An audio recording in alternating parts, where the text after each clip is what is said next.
HCN을 보면 전국이 보입니다. 안녕하십니까? HCN 뉴스와이드 플러스 정윤입니다. 오늘도 전국 8개 권역에서 알찬 뉴스를 준비했는데요. 지역과 함께 지역을 넘는 HCN 뉴스와이드 플러스 지금 시작합니다.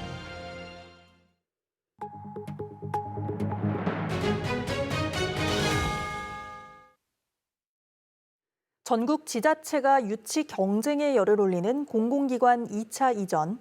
윤석열 정부는 일찌감치 국정과제로 확정했지만 로드맵을 내놓지 않은 채 차일피일 미루고 있습니다.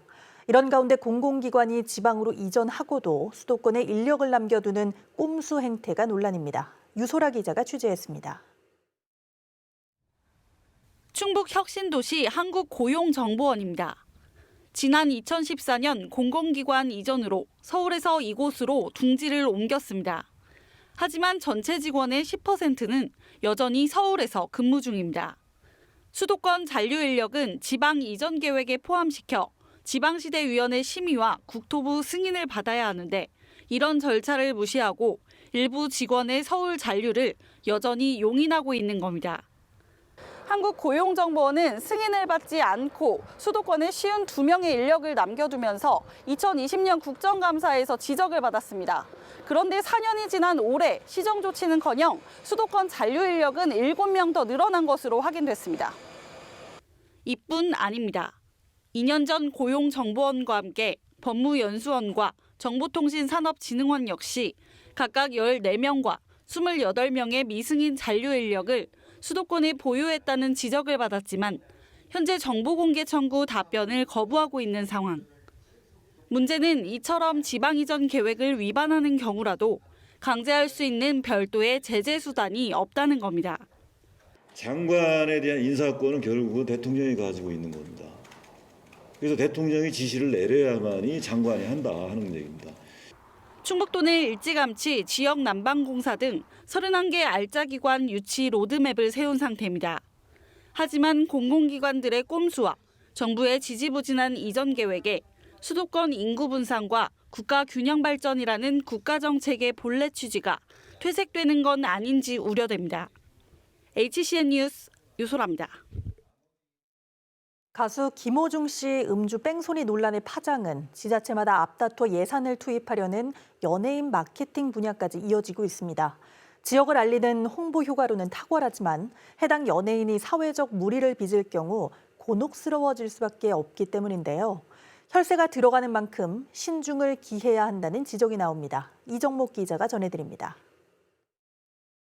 인천 계양구 박유천 복곡길과 서울 강남구의 승리숲과 로이킴숲까지 연예인의 이름을 따 만들었다가 철거된 곳입니다. 이처럼 해당 연예인들이 사회적 물의를 일으키면 이름을 딴 특화 거리 역시 비난의 화살의 표적이 될 수밖에 없습니다. 가수 김호중 씨가 트바로티라는 별명으로 대중의 인기를 휩쓸던 2021년 김천시는 가수 김 씨가 졸업한 김천 예고에서 연화지로 이어지는 골목을 특화 거리로 조성해 지역 관광 명소로 홍보했습니다.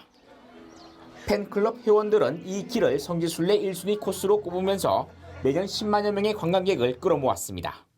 하지만 최근 김 씨의 음주 뺑소니 논란으로 이 길은 존폐 논란의 중심에 서게 됐습니다. 물의를 일으킨 연예인의 이름을 딴 관광 명소가 오히려 지자체의 위상을 실추한다는 앞선 사례와 같은 이유에서입니다. 이 같은 여론이 확산하면서 무엇보다 수억 원을 들여 특화 거리를 조성한 지자체가 가장 난감한 상황입니다. 김천시는 김호중 씨에 대한 수사가 진행 중인 사안인 만큼 시가 섣불리 판단할 상황은 아니라면서도 만약 철거해야 하는 상황이 오더라도 지역 주민의 공청회 등의 절차를 거쳐야 할 문제라며 조심스러운 입장을 내놨습니다.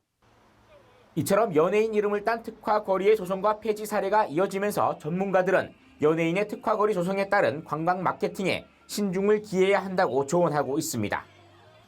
반짝 특수를 누릴 수는 있지만 중장기적으로 볼 때 지역 홍보에 대한 무리수가 크다는 겁니다. 관광이나 지역경제에 큰 도움이 되지 않는다고 보고요. 살아있는 사람을 대상으로 해서 위인하는 자체가 좀 지자체의 위상을 떨어뜨리는 게 아닌가 그런 생각도 듭니다. 그래서 가급적 그런 길 명칭 정하는 그런 어떤 정책 사업들은 지자체에서 좀 제고가 돼야 되지 않을까. 김호중 팬 커뮤니티와 일부 지역민들 사이에선 사법적 판단이 나오지 않은 이상 철거는 시기상조라며 철거에 대한 반대 목소리를 높이는 상황. 반면 김천시청 게시판을 중심으로 한 일부 지역민들 사이에선 범죄인의 길을 그대로 두면 관광지 이미지에 좋지 않아 철거해야 한다고 주장하면서 김호중 소리길 정폐 여부에 대한 논란은 당분간 지역 사회에서도 뜨거운 감자가 될 전망입니다. HCN 뉴스 이정목입니다. 재건축과 달리 리모델링 단지에 대한 규제는 오히려 강화되고 있어 리모델링 추진 아파트에 불만이 큰데요. 이에 따라 곳곳에서 재건축 선회가 잇따르는 반면 리모델링을 그대로 밀고 가려는 움직임도 나타납니다. 박상학 기자의 보도입니다. 사당동 우국신 단지입니다. 지난 1993년 12월 함께 준공된 우성과 극동, 신동아 4차 등 4개 단지를 부르는 말로 모두 4,300가구가 넘습니다. 현재 서울 최대 규모 통합 리모델링을 추진 중으로 지난해 우성과 극동이 먼저 조합 설립을 마쳤습니다. 올해 초 정부의 규제 완화 발표로 재건축 선회 목소리가 나오기도 했지만 조합 측은 관련법 개정 여부와 사업 속도 등을 이유로 현행 유지가 낮다고 판단했습니다. 이제 가능성에 대해서 배제하고 있다기보다는 정비 사업, 저희 단지 같은 경우 가장 본질은 주거 환경의 개선이 본질이고 그것을 위한 방법은 여러 가지가 있다고 생각을 하는데 지금 시점에서 저희 단지의 가장 유효한 방법은 리모델링이다라고 판단을 해서 진행을 하고 있는 겁니다. 지난 4월 기준 전국의 리모델링 추진 단지는 150곳이 넘습니다. 재건축 규제 완화가 골자인 110 대책 발표 이후 일부 단지에서는 기존 리모델링 추진을 철회하고 재건축으로 갈아타려는 움직임이 나타났습니다. 게다가 기존에 허용되던 1층 필로티 설계가 수평 중축에서 수직 중축으로 바뀌는 등 규제는 오히려 강화됐습니다.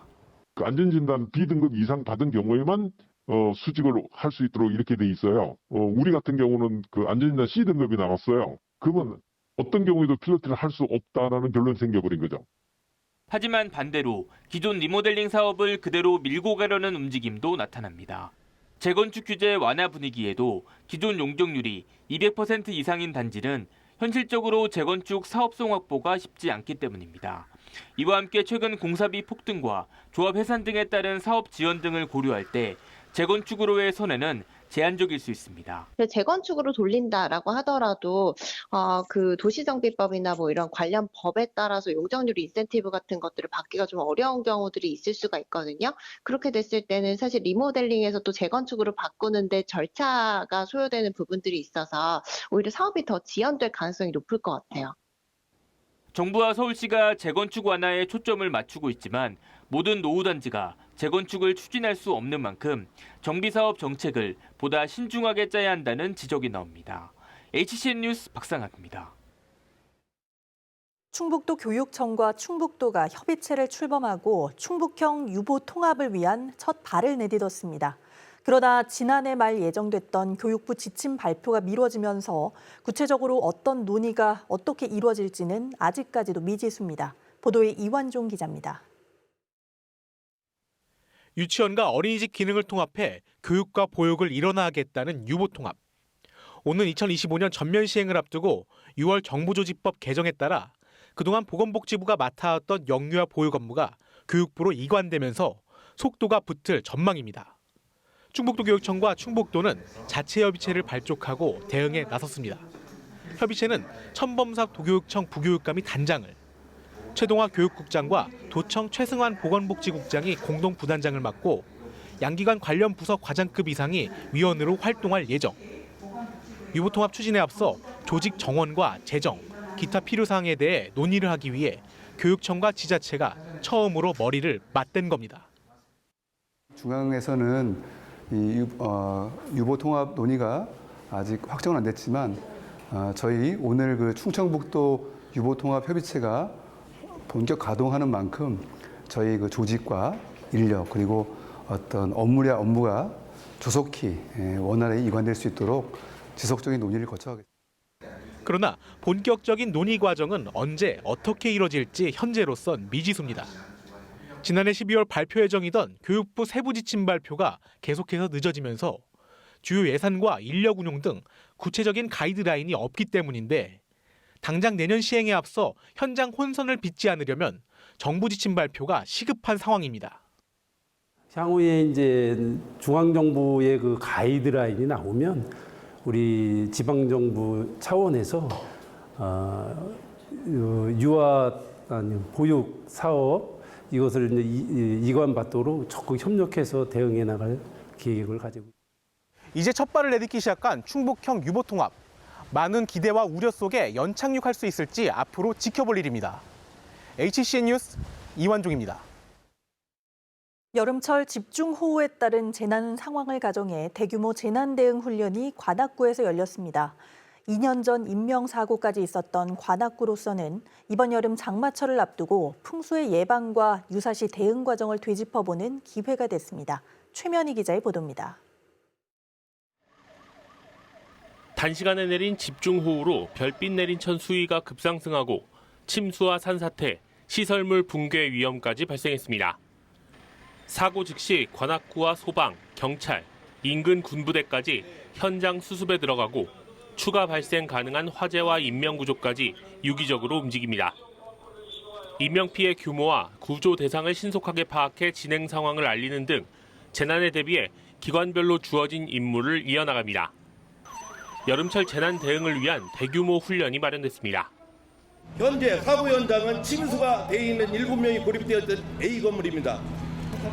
현재 잠수 슈트를 착용한 상태로 5명을 구조 중이며 배수는 약 80% 진행되어 있고 2명은 자력대피했으며 현재 5명은 구조 예정입니다. 이번 훈련은 관악구 재난안전대책본부를 중심으로 관악소방서, 관악경찰서 등 14개의 유관기관과 민간단체 등 300여 명이 참여했습니다. 관악구청에 마련된 재난안전상황실과 현장을 실시간으로 연결한 통합훈련으로 실제 사고 상황과 아주 유사하게 설정한 것이 특징입니다. 특히 올해는 관악구가 주민들로 구성된 동행 파트너를 본격 운영하는 등 재난 구호 역할에 민간의 참여를 보다 확대하고 있습니다. 사장, 하천과 같은 풍수의 취약지역 748곳을 대상으로 해서 관련 시설 일제 점검을 이미 실시를 지금 했습니다. 재난안전대책본부를 지난 5월 15일부터 이미 가동을 해서 24시간 비상대응체계에 돌입했고요. 장마철을 앞두고 실전 같은 재난 모의 훈련이 이뤄진 가운데 군은 각 기관의 재난 대응 체계를 확인하는 한편 드러난 보안 사항에 대해서도 다시 점검할 계획입니다. HCN 뉴스 최면입니다. 최근 조성된 청주의 한 공용체육시설이 특정 동호회의 전용시설처럼 이용돼 시민들의 불만이 이어지고 있습니다. 시설 관리 등을 이유로 동호회가 체육시설을 독점하는 관행이 여전히 발생하고 있는 건데요. 이를 제재할 조례가 지난해 마련됐지만 사각지대가 여전했습니다. 출동 HCN 박종혁 기자입니다. 민간 개발 사업이 진행 중인 청주의 한 근린공원 배드민턴장. 시민 누구나 이용할 수 있는 공용시설이지만 자물쇠로 잠겨 있어 비밀번호를 알지 못하면 출입할 수 없습니다. 경기장 안에는 누군가 가져다 놓은 철제 사물함부터 의자, 파라솔 등이 점령했습니다. 인근 주민들은 배드민턴 동호회가 사실상 시설을 독점하고 있어 운동을 할 엄두를 내지 못한다고 말합니다. 일반 사람들은 다 안 해요. 왜냐면 이 사람들이 점유하고 있기 때문에 그러니까 안 하려고 이 사람들 뭐 월 회비 얼마씩 받아갖고 하는 모양이더라고 자기에서도. 동호회 회원들은 내부 시설 관리를 위해 문을 닫았을 뿐 누구나 이용할 수 있도록 하고 있다고 주장합니다. 오히려 배드민턴장을 최근 이곳으로 이전하면서 그늘막부터 방풍, 방음 시설도 마련되지 않아 인근 주민들과의 마찰이 생겨나기 시작했다고 말합니다. 우리에게 이 관리를 떠맡기고 그러면 우리가 알아서 잘 할 수 있으리라 생각합니다. 우리가 독점한다고 하는데 독점이 아니라 60명이 운동을 하다 보니까 많은 사람들이 와서 하니까 왔다가 할 수 없으니까 돌아가는 적이 있는 것 같은데요. 청주시 체육시설 설치 및 운영 조례에 따르면 체육시설을 독점 사용하는 개인이나 단체에 대해 사용을 제한하는 조례가 지난해 3월 신설됐습니다. 그러나 해당 시설이 민간개발 공원에 조성돼 정식 체육시설이 아닌 만큼 이를 적용할 수도 없는 실정입니다. 현재 단계에서는 그분들이 뭐 그런 거는 저희 아직 파악은 안 돼 있는 상태이기 때문에 특별히 제재를 할 수는 없지만 그 안에 뭐 불법을 갖다는 것이 다 행정 처리할 거예요. 시민들 누구나 이용할 수 있는 공용체육시설. 그러나 관리가 필요하다는 이유로 곳곳에서 체육시설에 대한 사회화가 이뤄지고 있어 관계기관의 대책 마련이 시급해 보입니다. HCN 뉴스 박주영입니다.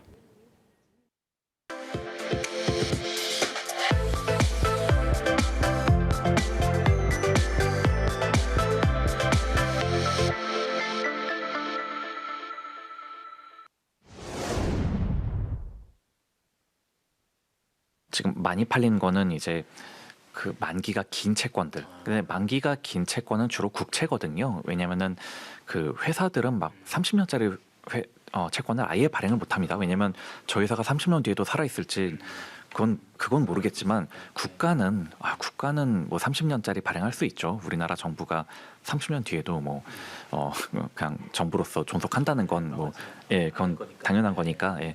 그러니까 주로 개인이 많이 산 게 만기 30년짜리 국채이거나 아니면은 만기는 짧지만 이제 금리를 높은 금리를 주는, 그러니까 그만큼 약간은 위험한 회사들의 회사채, 그러니까 금리를 높게 주는 회사채거나 아니면 만기가 되게 긴 국채, 이런 쪽으로 지금 수요가 많고, 나는 좀 더 위험 성향은 높은데 고금리만을 바란다, 이런 분들은 만기는 짧아도 좀 더 위험한 회사채, 그리고 그냥 오랫동안 그냥 현금 흐름이 들어왔으면 좋겠다, 이런 분들한테는 이제 만기가 긴 국채, 이런 식으로 지금 주로 그렇게가 좀 개인한테 잘 팔리고 있는, 개인의 수요가 많은 그런 채권들입니다.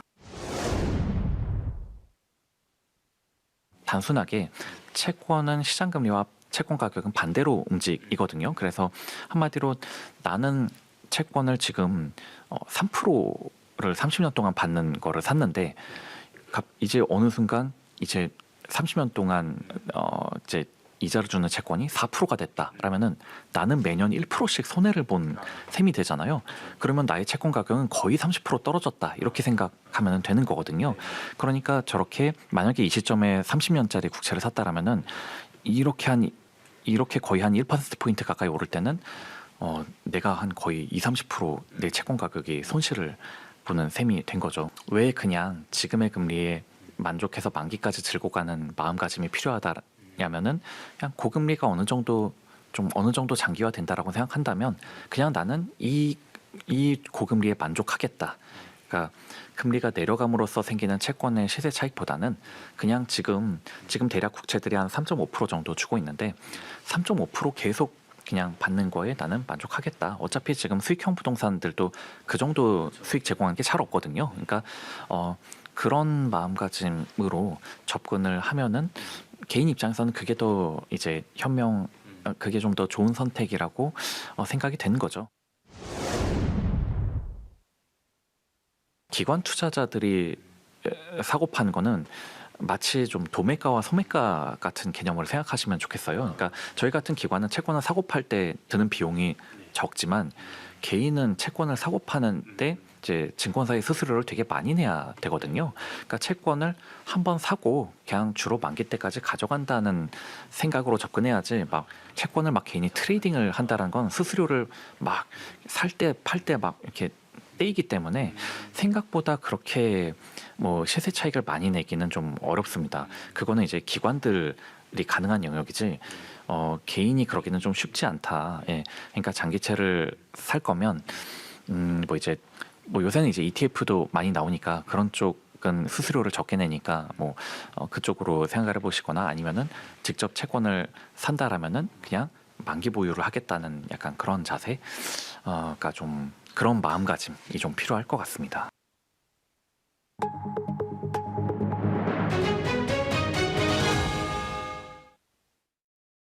상습적으로 허위 신고를 해온 50대 남성이 법의 심판을 받게 됐습니다. 사람을 죽였다는 허위 신고로 경찰이나 소방 등의 공권력 낭비를 초래했는데, 이 남성 지난해부터 이런 허위 신고 사례만 100건이 넘습니다. 박상현 기자의 보도입니다. 지난달 25일 오전 7시쯤 구미경찰서로 사람을 죽였다는 내용의 신고가 접수됐습니다. 신고를 받은 경찰은 형사 등 경찰 7명과 소방까지 동원해 현장을 찾았지만 해당 신고는 거짓이었습니다. 문을 안 여준 사항이어가지고 저희가 소방한테까지 이제 그 공동대응 요청을 했던 사항이었고요. 그런데 그런 상황에서 이제 문을 열어주게 되어가지고 들어가서 이제 확인을 하게 된 건입니다. A씨는 경찰 조사에서 술을 마신 상태에서 취기로 허위 신고를 한 것이라고 자백했습니다. 이 남성, 지난해부터 이런 허위 신고 사례만 100건이 넘는 것으로 드러났습니다. 허위 신고는 공권력 낭비를 초래해 정작 필요한 치안 수요에 대응을 못할 수 있습니다. 경찰은 A씨를 즉결 심판이 아닌 공무집행 방해죄를 적용해 검찰로 넘겼습니다. 이렇게 수차례 100건 넘게 허위 신고를 하면서 그동안 대단히 많은 이제 경찰의 그 행정력 낭비가 있었을 거라 생각하고 이번에는 엄정히 대응하기 위해서 이제 발생 보고를 하고 위계에 의한 공무집행 방해로 이제 입건해서 수사하게 된 것입니다. 최근 3년간 전국의 허위 신고 건수는 모두 13,000여 건으로 매년 늘어나는 추세입니다. 하지만 처벌은 고작 60만 원 이하의 벌금이나 출동 경찰에 대한 손해배상이 전부입니다.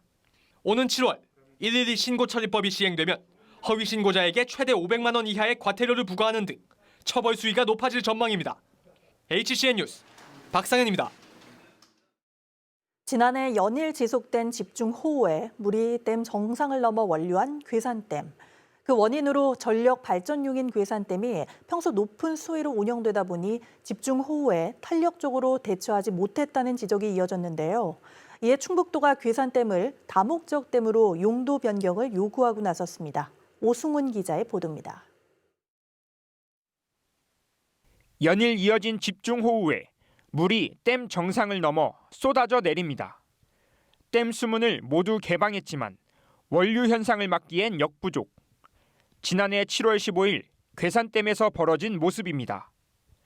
당시 주민 7,600명이 긴급 대피했고 괴산댐 하류 일대는 정전과 함께 162가구가 물에 잠겼습니다. 원류의 주 원인은 괴산댐의 홍수위 조절 실패가 꼽혔습니다. 전력 발전댐인 괴산댐은 정상 높이가 137.65m 수준인데 수력 발전을 위해 평소 133m 수준의 높은 수위로 운영하고 있다 보니 집중호우에 제대로 대처하기 어려웠던 겁니다. 이에 충북도가 홍수에 대비할 수 있는 저류조 신설과 함께 괴산댐을 발전댐이 아닌 다목적 댐으로 전환하자고 정부에 요구하고 나섰습니다.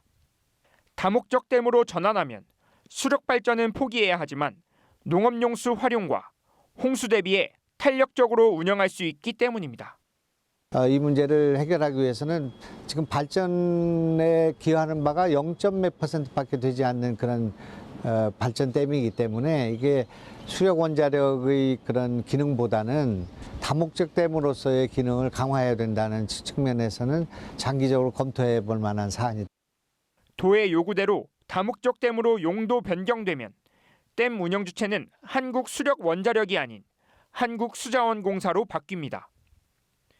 이에 환경부는 댐 운영 수위 하향 조정으로 재해에 대비하겠다는 입장입니다. 올해는 호우특보 시 댐 수위를 평소보다 5m가량 낮춘 128.65m 이하로 유지하며 탄력적으로 대응하겠다는 겁니다. 지금 이게 발전용 댐이긴 하지만 홍수기에는 홍수 조절용으로 어떻게 국민 안전을 위해서 홍수 조절용으로 최우선을 해야 되겠다 하는 그런 필요성에 대한 걸 인지하시고 지금. 하지만 이처럼 댐 수위를 낮춰도 유역 면적에 비해 댐 담수 용량이 작아 지난해보다 더 많은 비가 쏟아지면 원류 발생 가능성을 완전히 배제하긴 어려운 상황. 장마철이 다시 코앞으로 다가온 가운데 정부의 소극적인 대처가 화를 키우는 건 아닌지 우려됩니다. HCN 뉴스 오승훈입니다.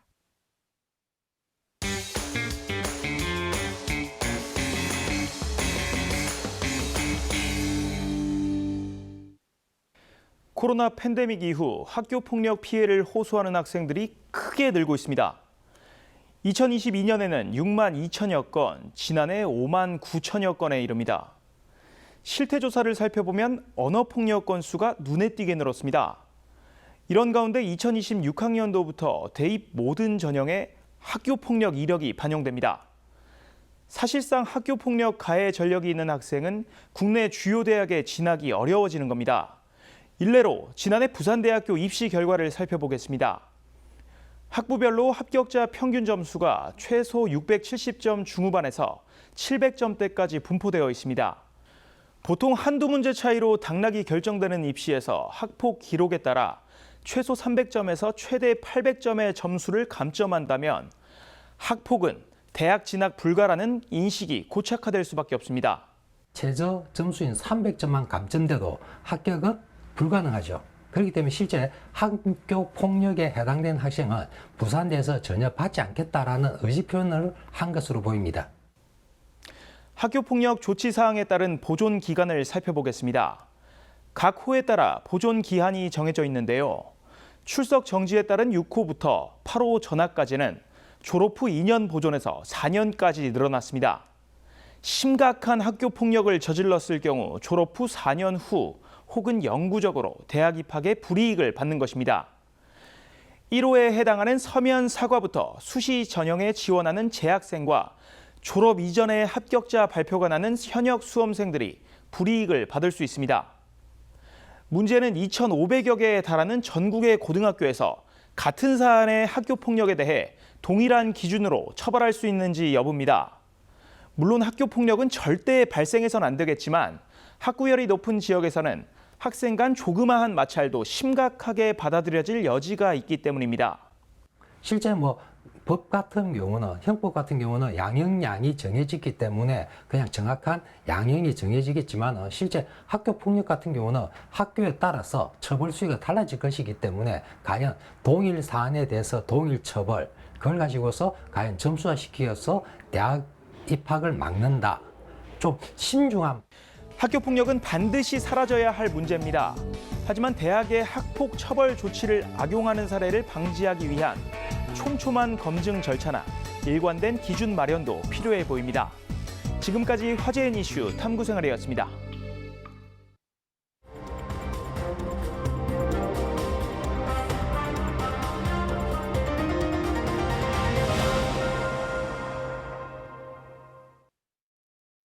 충북도가 5차 국가철도망 구축 계획에 반영할 광역철도 등 10개 신규 사업을 확정지었습니다.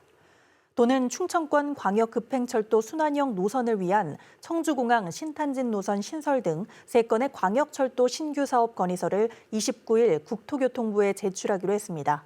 광역철도 안에는 광역철도 증평역 연장과 대전 옥천 광역철도 영동 연장도 포함됐습니다. 앞서 도는 지난 2월 일반 고속철도 신규 사업으로 청주공항 김천 노선과 중부내륙선 감곡 혁신도시지선, 중부권 동서 횡단철도 등을 건의했습니다.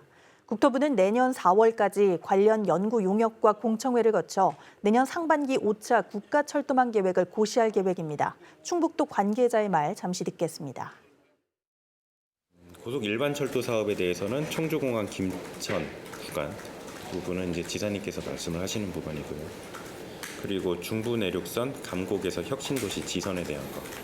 그리고 이제 광역철도 사업에 대해서는 청주공항에서 신탄진 구간에 대해서 저희가 좀 중점적으로 생각을 하고 있습니다. 이상으로 뉴스와이드 플러스를 마치겠습니다. 시청해주신 여러분 고맙습니다.